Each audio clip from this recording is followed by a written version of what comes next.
Siku zote wahenga unena kwamba ukila na kipofu usimshike mkono, au jitahidi kuulinda mkono ambao unakulisha, usiungate. Leo wapendwa, nimewaletea kwanza methali kutokana na kesi ya leo jinsi ilivyo. Yaani kesi ya leo nimejisikia huzuni sana kutokana na vitendo ambavyo tunavifanya binadamu. Kama kawaida, anaitwa Salma Mbuta. Ningependa kuwakaribisha sana katika kipindi hiki kiitwacho Uhalifu na Haki. Kama ndo mara yako ya kwanza kuangalia channel yangu, basi nakuomba tafadhali karibu sana. Ila kama wewe ni member wa hii channel, pia nakuomba ungana nami hapa mwanzo wa kipindi hiki mpaka mwisho nitakapofikia.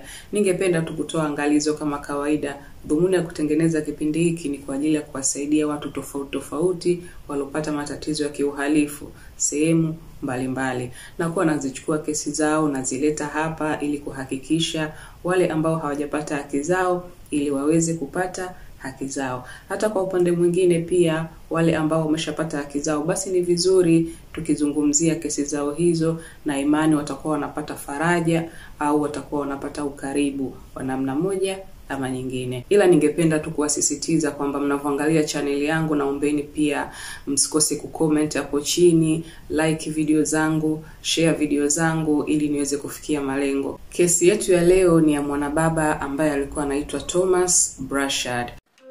Renowned psychiatrist Dr. Thomas Brushad had been missing for 3 days when his body was found in the trunk of an abandoned BMW in the desert outside of Las Vegas. Kwa hiyo ilikuwa 2019 mwezi wa 3, polisi walikuwa wamepata tip kwamba walikuwa wamepigiwa simu kuambiwa kwamba kuna gari ambayo ilikuwa imekaa hapo muda mrefu, watu walikuwa wanaenda wanarudi, ile gari iko pale.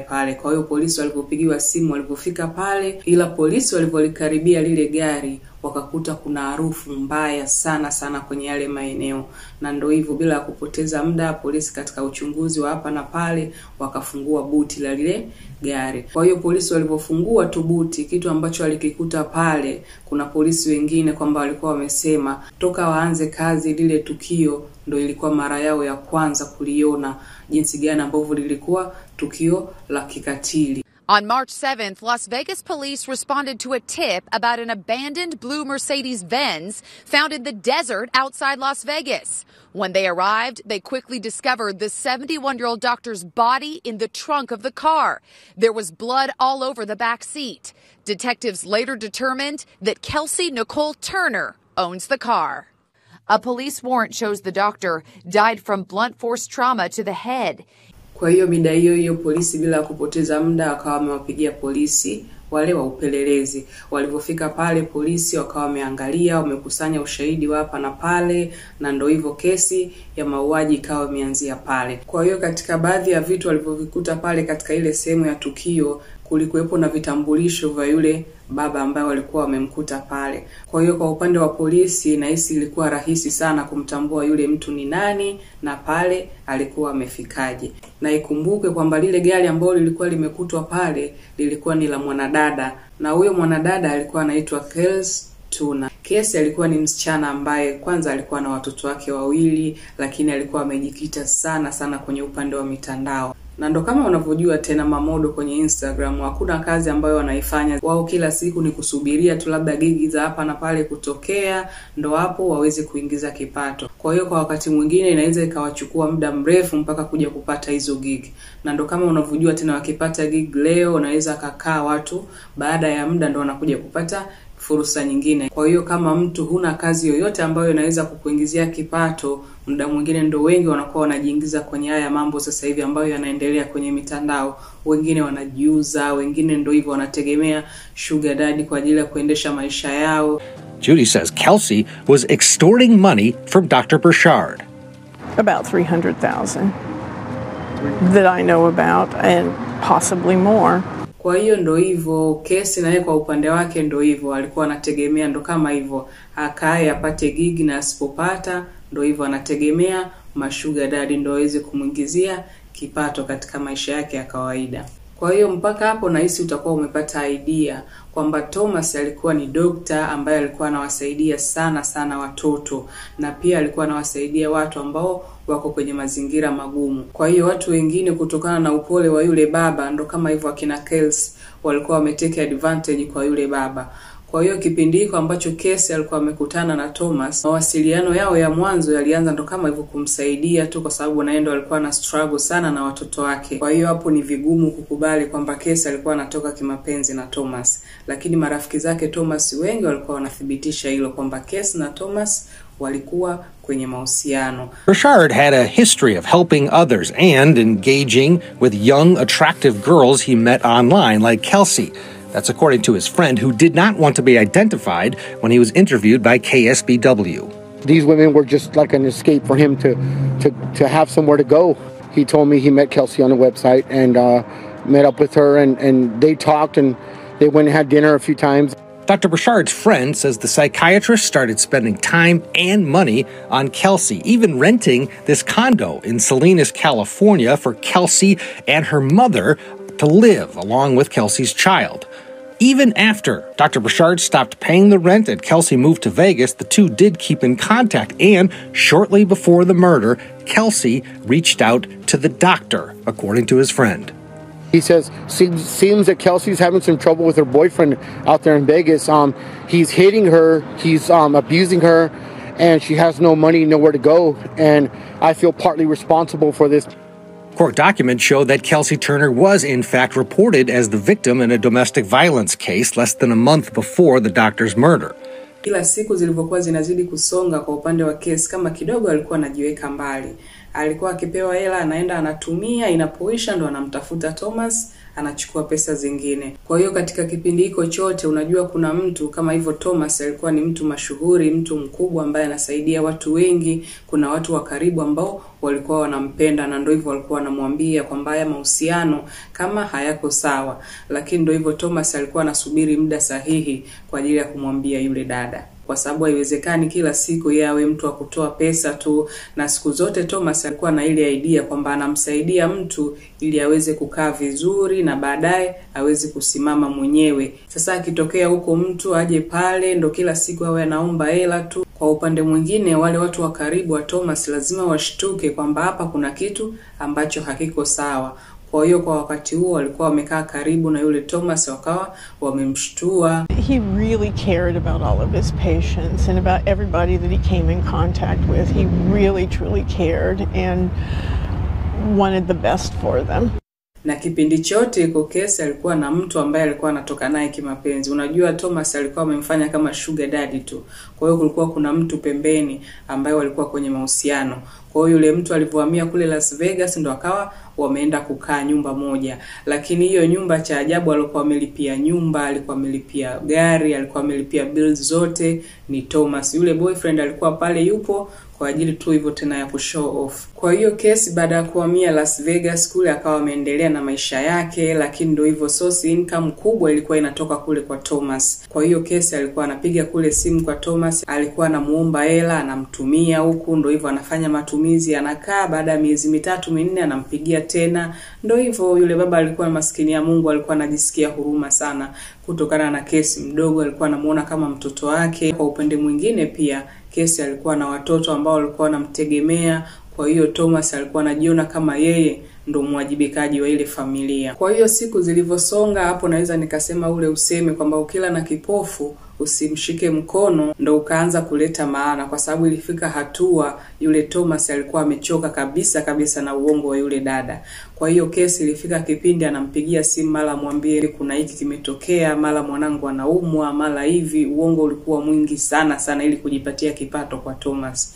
Kwa hiyo Thomas alivyoamua atoke kule alikokuwa ili aje pale Las Vegas ili ajionee mwenyewe kwamba zile story ambazo anaambiwa kila siku ni za kweli au ndo hivyo tena story za kujipatia tu kipato kesi. Kwa hiyo Thomas ndo hivyo akatoka kule alikokuwa akafunga safari kwenda kule Las Vegas. Ila kitu cha kushukuru kwamba Thomas alipokuwa anatoka kule alikokuwa kwenda kwa kesi alikuwa ametoa details hapa na pale kumuhusu kesi, anakokaa, anwani ya kila kitu na namba za kule alikuwa ametoa kumpa rafiki yake wa karibu. Kwa hiyo kipindi Thomas anapotea kuna vitu vingi ambavyo alikuwa amevishare awali. Kwa hiyo wale watu wa karibu haikuwa vigumu sana kujua kwamba Thomas yuko wapi au alienda kwa nani au alienda kufanya nini, kwa sababu ndo hivyo alikuwa ametoa details zote. Kwa hiyo Thomas alipofika kule ndo kama unavyojua tena, kwa sababu kila kitu kilikuwa uongo. Kwa alipofika pale kwa kesi ndio hivyo, alikuta nyumba ndiyo ipo, lakini vile ambavyo alikuwa anamwambia kila siku kwenye simu kwa ajili ya kutaka misaada ni tofauti kabisa kabisa. Na ndio hivyo Thomas alikuwa na hasira. Kwa hiyo alipofika pale, unajua tena alikuwa amepanga kukaa pale weekend yote. Ila baada ya masaa kadhaa Thomas alipowasili pale, akawa amempigia mtu wake wa karibu kutoka kule alikotoka, akawa anamwambia kwamba nilitegemea kurudi Jumatatu, lakini kutokana na mazingira ambayo nimeyakuta hapa na hisi sitafika hiyo Jumatatu. Kwa hiyo karibu nitarudi na kuomba toka nyumbani uje unipokee airport. Kwa hiyo huku rafiki yake yule akawa ametoka pale ameenda airport, lakini kusubiri pale alisubiri yule rafiki mtu pale airport bila hata kumuona Thomas. Yule rafiki mtu ndio hivyo akawa amepiga simu kule kuwapigia polisi, na ndio hivyo taarifa zikatoka za mwanzo. Dr. Burchard went to Vegas to see Kelsey, calling his girlfriend Judy only after he had arrived, saying he was spending the weekend and would be back on Monday. I warned him on Saturday when he was there that, you know, maybe you ought not wait till Monday to come home. Maybe you ought to just come home on the next flight. After missing his flight and not responding to calls and texts, Judy called Las Vegas police. Dr. Burchard's body was found near Lake Mead, about 25 miles outside Vegas. The actual incident occurred at a residence in the Las Vegas Valley, and then the body was found out by the lake. This is the Las Vegas home where Kelsey and her boyfriend John Kennison were living and where investigators believe Dr. Burchard was murdered. Kelsey's roommate, Diana Pena, told a grand jury that Kennison attacked Dr. Burchard with a baseball bat and that after the initial attack, Kelsey insisted that her boyfriend knock him out. Pena also testified that the attack left Kennison covered in blood. According to arrest warrants, police recovered a bag from the Rio Hotel. It's where prosecutors say Turner, Kennison, and Pena fled to after the murder. Inside that bag, investigators found sheets of paper ripped from Dr. Burchard's notebook that contained his banking information and passwords. Kwa hiyo tukirudi kwa upande wa polisi huko walivolikuta pale lile gari, kwa hiyo polisi wakaamua kutoka pale kwenda kufanya uchunguzi kwa anwani ambayo ya yule mtu mwenye gari. Kwa walipofika pale kwenye ile anwani ambayo walikuwa wameambiwa toka mwanzo, walipofika pale, walivoiangalia ile nyumba, ndio hivyo walipofika pale hakukuwa na mtu ambaye yuko pale kwa wakati huo. Kumbe kipindiko case na yule boyfriend wake na watu wengine ambao walikuwa wanaishi pale ndani ya nyumba walikuwa wametoka. Kwa upande mwingine naweza nikasema wamekimbia kutokana na hilo tukio ambalo walikuwa wamelifanya kwa kipindiko. Kwa hiyo polisi wakatumia nguvu, wakaingia ndani ya ile nyumba kwenda kusachi hapa na pale, na walivyoingia pale walikuta nyumba imesafishwa. Unajua usafi wa kawaida unaeleweka siku zote, mtu kama anasafisha nyumba yake inaeleweka, lakini kuna ule usafi wa hasa kabisa. Unaona watu wamesugua tiles, wamesugua kila maeneo, wamesafisha vizuri mazulia manini. Kwa hiyo hapo polisi walikuwa na wasiwasi, wakawa wamefanya uchunguzi zaidi. Ndio pale walipofanya uchunguzi, kwa hiyo polisi wakagundua kuna maeneo kwenye kuta fulani kama kuna damu ambazo zilikuwa zimerukia na mtu amezisafisha. Yaani naweza nikasema kwa upande mwingine pale kulikuwa kunaonekana kama ndo sehemu ambayo tendo limetendeka pale la mauaji. Ila nachoshukuru Mungu hii kesi kwamba haki imetendeka na mwisho wa siku kesi akafikishwa mahakamani. This Playboy model went from red carpet glam to jailhouse orange and handcuffs. The accusation? She killed a 71-year-old psychiatrist in cold blood. Right. I went to the Las Vegas home where the slaying reportedly took place. Hey there. Hi. I'm Megan from... I'm Megan from Inside Edition. A woman in the garage did not want to talk. Do you know if Kelsey Nicole Turner rented this house at one point? So the questions remain. What was their relationship really about? Did she commit first-degree murder? And were other people involved? All right, a lot to get through. Let's bring everybody back in. This one has a lot of elements, a lot of questions. But Ted, where exactly are we, first of all, in this case? How close do you think we are to a trial at this point? Well, Kelsey was going to stand trial in June. Everything was ready to go. However, her defense attorney left the case about a month and a half ago, so now she has a public defender. And I spoke to someone who is very familiar with this case over the weekend, and that person told me, don't hold your breath. This thing is not going to go in June, likely won't go until fall at the very earliest. Bottom line, though, she's not facing the death penalty. That was on the table for a while, but prosecutors in Las Vegas decided not to pursue it in this case. All right, let's take a look at first this defendant. And okay, advantage or disadvantage in front of a jury to be a Playboy / Maxim model? Ashley, I'll start with you. I mean, does this help her or hurt her? Because it's going to have some impact, because this isn't your ordinary criminal defendant in a murder trial. It is not your ordinary defendant, that's for sure. Although, who knows if the jurors are going to see all those boob pictures, you know, that she's taken, the bikini pictures and the Playboy Italia and all the rest, or whether they'll just see this girl in an orange jumpsuit with likely some very long, dark roots. I do think that it is a smart move, though, Vinny, in all seriousness, that they're not pursuing the death penalty, and not for any ethical reasons, so don't throw things at the television. I think it's smart because history has shown us that juries have a really tough time looking across a courtroom at a female defendant for whatever reason, right or wrong. They don't like doling out the death penalty to ladies. And you can just ask the Jodi Arias jurors if you don't believe me. It's just really, really hard. And then you add this pretty little 27-something-year-old new mother to all of that. And it's very hard to get that conviction. I also think in Casey Anthony's case, the whole death penalty part of the charges just was so much for a lot of those jurors. They just couldn't get over the leaps that the prosecutors were asking. So I think what Ted said is probably the smartest thing that those prosecutors did, and that is just take death off the table and hope for a conviction. All right, Julie, what do you think of this defendant? I mean, going to be a little bit different than most criminal defendants that we get. You know, at the time she was 25, she'll be a little bit older at trial, but the victim's 71. I think people kind of read between the lines what the relationship may have been about. Oh, sure. Absolutely, Vinny. No, I don't think she's going to garner any sympathy for that. And I just don't think she's famous enough for her work with Playboy to make any difference. She's not a household name. She's getting notoriety across the country, sadly, because of this murder accusation. And I think it was smart for them to remove the death penalty, because when you have a co-defendant situation here, she and her boyfriend, John Kennison, are both charged, and jurors sometimes want to assess that culpability.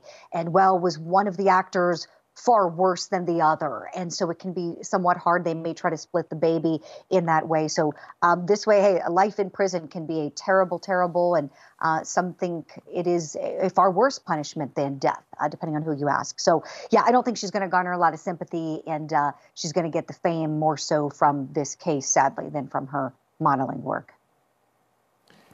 Now, Ted, 3 defendants, but 1 got the deal already. And I guess prosecutors must have been convinced that she was not a primary actor in all of this. And it was actually Kelsey and her boyfriend most responsible. What do we know about Diana Pena? And I guess she's the one that's going to take us inside what happened here. Yeah, and she's really the state's case, especially against Kelsey, because nobody would realistically believe that Kelsey could pull this off by herself. And the brutality of the actual crime, where he was hit with a baseball bat multiple times, it just seems less of a female 25-year-old woman doing it. But this is the key to the state's case, is the roommate was there when it happened. And she was the first to go in and spill her guts. 4-hour interview with Las Vegas police, and painted a picture. Said that first the boyfriend went in with the baseball bat, broke down the door, hammered him with the bat, and then she claimed, now of course it's her, she's telling her story. She said, I went in there and I loaded him into the car to take him to the hospital, and had help with the boyfriend to load him into the car, and that was the plan. And then she says that Kelsey said, knock him out. And that is when she left for a little bit, came back, and saw that the boyfriend, John Kennison, was covered in blood, had a gun in his hand, didn't use the gun, didn't discharge it, but apparently she inferred that he used it to beat him to death, Dr. BRUSHAD, and that is such a compelling story. She will take the stand, and she will be the case, especially against Kelsey Turner. Kwa hiyo ndo hivyo wapendwa, yani mimi nimeumia sana sana. Huyu baba alikuwa mtu mzuri sana, alikuwa na upendo kwa kila mtu, na kusema kweli alikuwa amewasaidia watu wengi sana sana, na kuna wengine walishakuwa wakubwa kwa sababu hiyo kazi alikuwa ameanza kuifanya miaka mingi. Alikuwa na experience, alikuwa ndo hivyo, kuna watu wengi ambao alikuwa amewasaidia kurudi kwenye mstari. Kwa hiyo watu walikuwa wamehuzunika, pia marafiki wengi walikuwa wameingiwa na simanzi kutokana na hili tukio. Kwa hiyo ndo hivyo, hapo ndo mwisho wa video yangu ya leo. Natumai utakuwa umejifunza sana sana. Ningependa tu kukusihi kwamba uhalifu haufai. Pia kama kuna kesi unaijua imetokea sehemu yoyote ile, nakuomba niachie comment hapo chini ili niweze kuifuatilia hiyo kesi, na mwisho wa siku niweze kuja kuwapa hapa habari ya kukamilika. Okay guys, asanteni sana na kwaherini. Tutaonana tena kwenye video yangu ijayo. Okay, bye.